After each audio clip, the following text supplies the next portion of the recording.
प्रत्येक गांव है जहां पर हम पैदा हुए हैं। गांव का नाम बवायन है। हम 4 बहनें 2 भाई थे और बचपन हमारा यहीं खेल कूद के इसी गांव में बीता है। ये जो नदी बह रही दिखाई दे रही है, इस गांव में बचपन में मैं नहाया करते थे। उसके बाद में होते होते हम जब यहाँ पर हमारा जब किडनैप हुआ है, उस समय हमारी 13 साल की उम्र थी। हमारे गांव में जो गंभीर सिंह थे, उन्होंने किसी जंगल में सेट होके, उनका नाम लाला राम था, लाला राम पे भाई हमारा किडनैप करा दिया था। उस समय हमारी उम्र 13 साल की थी। मैं घर में आंगन में परे सो रहे थे। रात के बदमाश 8-10 आए और हमें उठाते हुए ले गए। जो आपको ऐसी जो रास्ता दिखाई दे रही, वो आगे जो नदी है, यहीं से उठा के ले गए। कम से कम मेरे को पूरी रात चलाया है। नदी पार करी, फिर पूरी रात चलाया है, फिर जाके एक जंगल में रुके जाके। लेकिन हम बराबर यही कहते रहे, हमें क्यों उठा के ले आए हो, हमारा गुनाह क्या है। तो वो यही कहते थे, बस चुप रहिए, वो कि आपको बाद में बताया जाएगा। लेकिन हम वहाँ पे बहुत प्रयास मैंने किया कि मैं घर जाएंगे, रोते रहे, लगते रहे, लेकिन उनने हमारी कोई एक बात नहीं सुनी है। तो इस वजह से मैं जंगल में पहुँची। जो हमारा किडनैप होके चले गए, मैंने बहुत कोशिश करी, हमारे पिताजी ने बहुत कोशिश करी है ढूंढने के लिए, लेकिन बदमाश कहीं मिले नहीं हैं। और जब सुबह को जब हमें पिताजी 5-6 साल के बाद में मिले थे, जब मैंने पूछा तो वो ये कह रहे थे, जिस दिन आपका किडनैप हुआ उस दिन हम थाने, अजीतमल थाना पड़ता, तब जिला इटावा लगता था। जब अजीतमल थाने में पहुंचे तो गंभीर सिंह वहाँ पहले से बैठे थाने में मिले। तो थाने में दरोगा ने FIR नहीं लिखी थी, हमारे पिताजी को गाली दे के भगा दिया था कि 10 साले तेरी लड़की कहीं किसी के साथ में भाग गई हो, यहाँ साला रिपोर्ट लिखाने आ गया कि बदमाश ले गए। फिर 3 साल के बाद में हमें एक, हमारे बगल में एक पुरवा लगता है मल्लाहों का, वहाँ का एक मल्लाह निकले, मैं कानपुर देहात में थे, जंगल के किनारे। तो वो मिला, बोला कि बुआ तुम्हारे घर की तो कुड़की हो गई और तुम्हारे मम्मी पापा जेल में चले गए। तो मैंने लाला राम जी से पूछा, हमने कि आज दिन तक मैंने कोई गुनाह नहीं किया है, तो हमारे मम्मी पापा कैसे जेल में चले गए। तो बोले कि तुम्हें पता नहीं है कि जितना मैंने अपहरण किया, चाहे डाका डाला, कुछ भी किया है, उसमें आपका नाम बराबर जाता रहा। तब मेरे को 3 साल के बाद में लगा, जब मैंने अभी तक कुछ नहीं किया है और अब यहाँ से मैं निकल पाएंगे नहीं, तब मैंने 3 साल के बाद में मैंने बंदूक उठाई है। उस तरीके से मैंने जंगल में जीवन, मैंने वहाँ पे 17-18 साल काटा है। हमारा 1983 में अपहरण हुआ था और मैंने 2000 में समर्पण किया, 1 दिसंबर को। तब तक मैं बराबर जंगल में रही। इस तरीके से मैं अपराध की दुनिया में गई। नहीं, हम बिल्कुल पढ़े ही नहीं हैं जी, नहीं। हमारे गांव में 8वें तक स्कूल उस टाइम पे था, लेकिन ऐसा था कि कभी आज मास्टर आ गया तो कहो 10 दिन ना आवे। लेकिन एक हमारे गांव में जो 5वें तक क्लास था, वहाँ एक बोहरा का पंडित था, मास्टर बहुत पुरखा था। वो क्या करता था, लड़का लड़किन की कापियन में गलती निकलता तो 2 कंकड़ उठाता था, कान में ऐसे दाबता था, तो लड़का चिल्लाते थे, गिरते थे। हम उसको दूर से देखते थे। तो वो ये कहता था कि जैसे हमारे घर में दूध लेने आते, क्योंकि हमारे घर में बकरियां काफ़ी पली थी, 2 गायें पली थी। तो वो कहता था कि अपनी लड़की के लिए कहीं भेजा करो, तो मैं मना कर देते। हम कहते 10 साले हम तेरे यहाँ तो मार खाने आएंगे नहीं। तो हमें उस टाइम पे हमारी मम्मी ने गुस्सा में हमें एक दिन रोटी नहीं दी है। जब पापा आ जाते थे उनके साथ में शाम के खा लेते थे, क्योंकि मम्मी को हम बिल्कुल जाते कि हमने मम्मी ने एक देर में हल्ला करेंगी, मारेंगी, तो भाग जाते थे, गाँव में खेलते रहते थे। तो जब पापा आते थे उन्हीं के साथ में खा के बस सो जाते थे। लेकिन हम ये कहते तुम मार डालो, काट डालो, लेकिन स्कूल नहीं जाएंगे, क्योंकि वो पहले बचपन था। क्योंकि फिर हमारी मम्मी ने हमें पहले 2 बकरियां ली।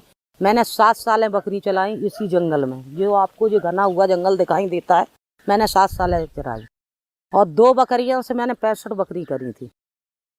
65 बकरियां पूरे दिन चला और चराने के बाद में शाम के घर आती थी। इस तरीके से हमारा बचपन कटा है और उसी टाइम हमारा अपहरण हो गया। जैसे अभी वहाँ रखते थे, क्योंकि एक आदमी तो था नहीं, वहाँ पे 15-20 आदमी थे। तो ये कहते थे, सबको ऑर्डर दिए थे कि अगर ये लड़की भाग रही है, कुछ भी कर रही तो इसके गोली मार देना। हाँ, मारने का ऑर्डर था।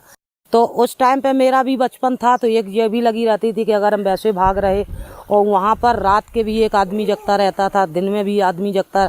जैसे कोई आदमी सो रहा तो पहरेदार 2 लगन लगते थे, एक जा साइड में, एक जा साइड में। तो आप चुप्पा निकल भी नहीं सकते हो, इतना मौका नहीं मिलता है कि आप निकल जाओ। क्योंकि अगर ऐसे निकलने लगेगा तो जो हम वहाँ पर जंगल में रहे, जो दूसरे का किडनैप करके ले आते थे, उसको भी उसी तरीके से समझा देते थे। तो अगर किडनैप नहीं जब भाग सकता तो मैं कैसे भाग सकते हैं। और जब हमारे मम्मी पापा घर की कुड़की हो गई, मम्मी पापा भाई जब जेल चला गया, तब तो फिर हमने सोच लिया कि अब जीना मरना यहीं पर है। मैंने ज़िंदगी में कभी पहले जब तक जंगल में रहे तो ये सोचते थे कि मैं कभी डामर की सड़क नहीं चल पाएंगे, लेकिन ऊपर वाले की इतनी हमारे ऊपर मेहर है कि डामर की सड़क तो छोड़ जाइए, तो हमने फ्लाइट तक की सवारी अब कर रहे हैं इस टाइम पर। जैसे हम अपने गांव में जब आते हैं तो हम ये गांव आज की कंडीशन देखते हैं तो ये लगता है कि हम ये गांव में पैदा हुए, तो ये लगता है कि पैदा नहीं हुए। उस टाइम पे इतना अच्छा लगता था गांव में, और जब वो जंगल वाली याद करते हैं तो कभी कभी अंदर से बड़ा दुख भी प्रकट होता है। फिर किसी दिन ये भी सोचते हैं कि अगर ना हमारा अपहरण होता, ना आज हम दुनिया में हमारा सीमा परिहार का कहीं दुनिया में नाम होता। आज सीमा परिहार का एक इंडिया ही में नहीं है, आप विदेश में जाओगे तो वहाँ भी आदमी जानते हैं हमारे नाम से इतना। तो हम ये भी सोचते कि हो सकता हम 4 बहनें थे, लेकिन 3 बहनों के साथ में नहीं हुआ, लेकिन हमारे साथ में ऐसा हुआ तो हो सकता विधाता ने हमें पहले से लिख दिया हो। तो उस पर मथन करके फिर भी दिल को तसल्ली कर लेते हैं। एक दफ़े जिससे जो गंभीर सिंह थे हमें सामने मिल गए हैं, हमने उनसे यही कहा कि तुम्हारे हम गोली नहीं मारेंगे, क्योंकि अगर मार देंगे तुम तर जाओगे, ठीक है, तुम्हें भगवान मारेगा। तुमने अगर किसी के साथ में अन्याय किया है तो तुम्हें भगवान मारेगा। और जब उनकी मौत भई तो उनको नीके भले अगर आदमी कोई कह देता था कि वो सीमा परिहार आ गई तो वो अपने आप बीमार पड़ जाते, इतने हैदंकियाने वे पहले से थे। तो हम उनको मरे को क्या मारें, तो इस तरीके से मरे हैं। सब लोग वाग बताते कि उनको लैटरिन में तो खून जाता था, मुँह से तो खून जाता, बुरी हालत में मरे। तो मैं ये करते हैं कि बुरा काम कोई भी करेगा उसका बुरा नतीजा मिलेगा, अच्छा करेगा तो अच्छा फल मिलेगा। और हमारे सामने इतने जंगल में लोग थे कि आज हो सकता कि एक कुआं 60 हाथ का था, उसमें अगर काट के भरो तो आदमी ज़्यादा पड़ जाते, कुआं कम पड़ जाता। लेकिन हमारे विधाता ने लिखा था कि सब जगह सबसे परिचय करने के लिए, हम तब भी बचे हुए हैं। अब इसमें आइए, अब इसमें अंतर क्या हो गया। पहले कच्चा गांव था, कच्चे घर ज़्यादा थे, पक्के तो 1-2 जनन के थे, और तब भी पक्के थे तो ऊपर छत कच्ची रहती थी। पहले क्या था कि आदमी कोई बाहर नहीं था। अब जब से आदमी जब ये यहाँ से गांव, अब तुम अच्छे नौकरी से लग गए, तुमने अलग बना लिया, उनने अपने भाइयों ने अलग बना लिया जाए। अब कोई इटावा रह रहा, कोई औरैया रह रहा, कोई बाबरपुर रह रहा, बहुत से लोग हैं मध्य प्रदेश निकल गए हैं। तो इस तरीके से अब वो जो घर जहाँ पे 10 थे तहाँ पे 2 रह गए, और जहाँ पे 50 थे तो 20 रह गए। तो बेमनुष्यता सी होती जा रही थी। अब एक खंडर सा सब दिखाई देता है।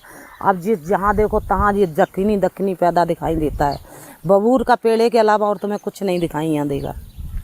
तो इस तरीके से हमें खुद लगता है कि हम इस गांव में बचपन से रहे, और आज हमें खुद अजीब सा लगता है। बिग बॉस का मैंने खुद नहीं ज़िंदगी में सोचा था कि बिग बॉस में मैं कभी जा सकते।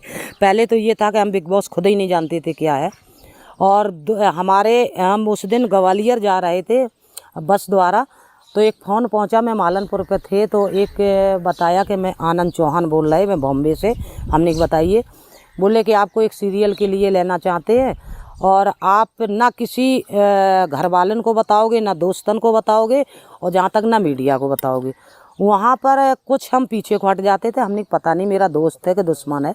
मैंने 2.5 महीने घुमाया उसको।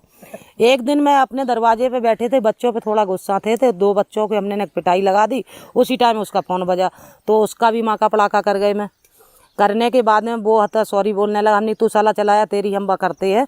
उसके बाद में बोला कि मैडम ऐसा है कि आप अपना नाम भेज दीजिए, पता भेज दीजिए, मैं टिकट भेजते हैं।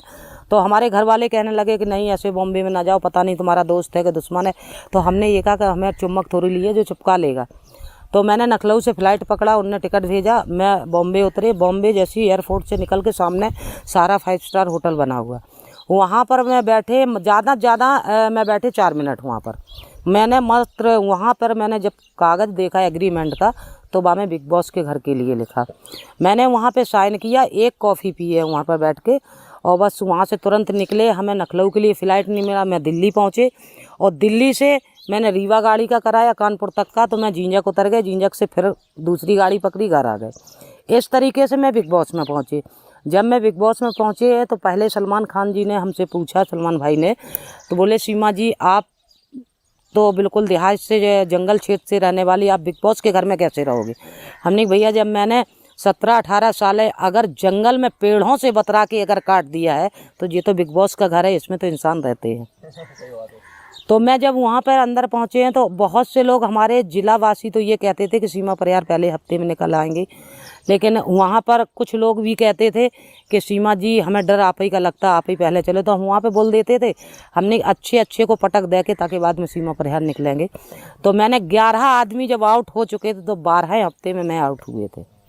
और जब मैं आउट हुए थे तो सबसे बड़ा झटका सलमान खान के लगा था। और सबसे बड़ी बात यह है कि सीमा परिहार को इंडिया ने तो चाहा था, लेकिन हमें विदेशियों ने ज़्यादा पसंद किया था, क्योंकि मैंने खुद को अनुभव किया है बिग बॉस के घर में जाने से। तब हमें खुद एहसास हुआ है कि हमें इंडिया में चाहने वाले बहुत कुछ है, क्योंकि बिग बॉस के घर में नहीं जाते तो हमें पता नहीं लगता कि हमें दुनिया पे कितने चाहने वाले हैं। इस तरीके से वहाँ पहुँचे हैं, सब लोग पूछते हो बड़ा अच्छा हमने वहाँ लगा। मैं 2.5 महीने वहाँ पर रुके हैं, बहुत अच्छा लगा। लेकिन बस एक चीज़ का बस अगर गिला शिकवा रह गया कि 2 हफ्ते रह गए थे फिनाले के, तो फिनाले तक नहीं पहुँच पाए।